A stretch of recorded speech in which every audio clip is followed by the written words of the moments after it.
What is compulsory third-party insurance? Compulsory third-party insurance, CTP, is mandatory in all states and territories across Australia, and it is purchased as part of your registration fees. When you pay your registration, part of the fee is for the actual registration of the vehicle, and part of the fee is for your CTP insurance. It covers your liability and the liability of anyone else who drives your car for injuries caused to others in a motor vehicle accident. In the ACT, New South Wales and Queensland, you have the ability to choose your insurer.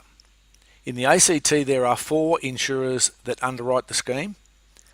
In New South Wales there are 7 insurers that underwrite the scheme. In Queensland there are 6 insurers that underwrite the scheme. In all other states and the Northern Territory, there is a state government body that underwrites the schemes. This presentation deals with the legislation in Queensland. However, the legislation in all jurisdictions are quite similar in their application. CTP investigations are one type of investigation that are regularly undertaken by private investigators right across Australia. In order to undertake these investigations effectively, it is important to know why certain tasks are undertaken. You need to understand the legislation, and you also need to understand the claims management process to effectively investigate accidents where CTP personal injury claims arise. When undertaking CTP investigations, your objectives and the outcomes you are seeking are to gather all the evidence that will establish whether the insurer or the defendant is liable. You need to gather evidence regarding negligence, and this has to be established in fact. Supposition and theories are not evidence of fact. You also need to gather information to assess and determine the damages or quantum of the claim. Compensation for personal injury has its background in English common law. It's concerned with the tort of negligence.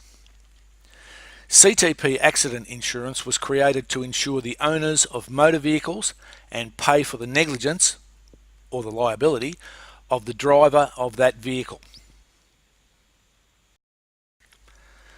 The current legislation that deals with compensation for personal injury is the Motor Accident Insurance Act 1994, the Personal Injuries Proceedings Act 2002, and the Civil Liability Act 2003.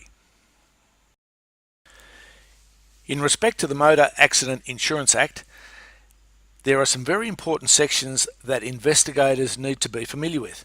They are Section 5, the application of the Act, Section 31, determining the insurer when the vehicle that caused the injury is not insured or cannot be identified, and Section 58, the insurer's right of recourse or recovery. There are some important issues that need to be addressed by investigators in CTP investigations. Firstly, you need to gather evidence to determine the causation of the accident, liability. You need to determine the causation of the claimant's injury. It is also important to establish whether the claimant contributed to their own injury. One area that is often overlooked by many investigators is establishing whether recovery is possible from someone else. And lastly, inquiries should be made to gather information regarding the issue of quantum. What is the nominal defendant? The nominal defendant is a statutory body established under the Motor Accident Insurance Act for the purpose of compensating people who are injured as the result of the negligent driving of an unidentified or uninsured motor vehicle. Section 31 of the Motor Accident Insurance Act specifies that if a vehicle that caused the injury is not insured or cannot be identified, the nominal defendant is the insurer. It is a legal entity and statutory body created under the Act and is capable of functioning as an insurer.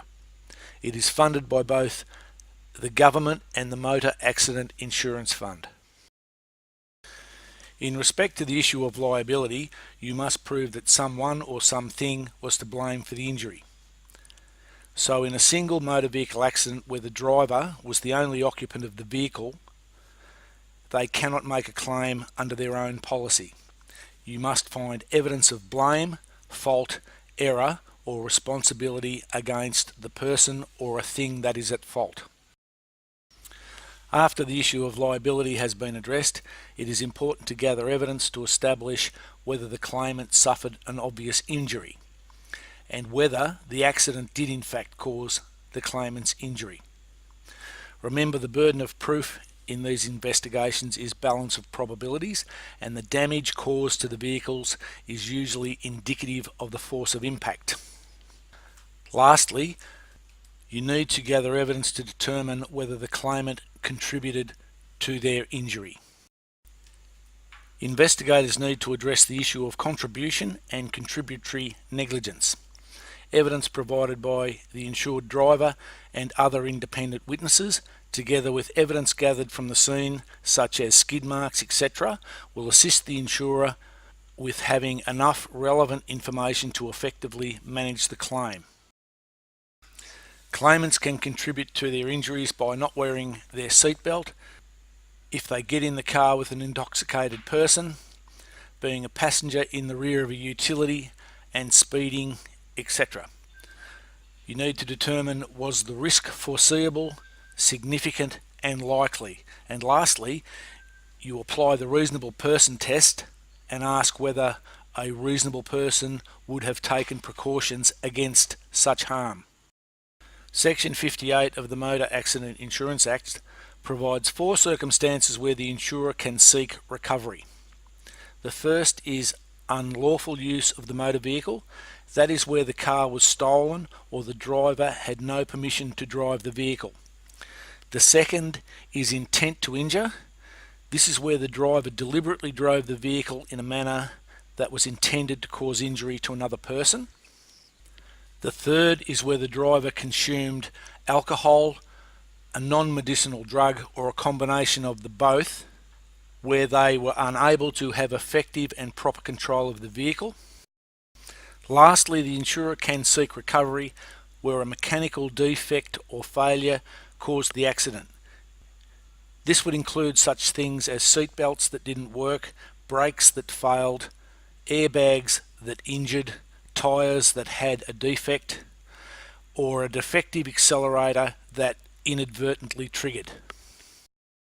For a claimant to be entitled to future economic loss, it is necessary to gather evidence of the claimant's wages, such as payslips, group certificates, and whether the claimant had any prospect of promotion or advancement. In conclusion, for a claimant to be successful in a claim, they must prove fault and negligence. Gathering evidence regarding contribution or the potential opportunity for recovery are the issues least addressed and most overlooked by investigators.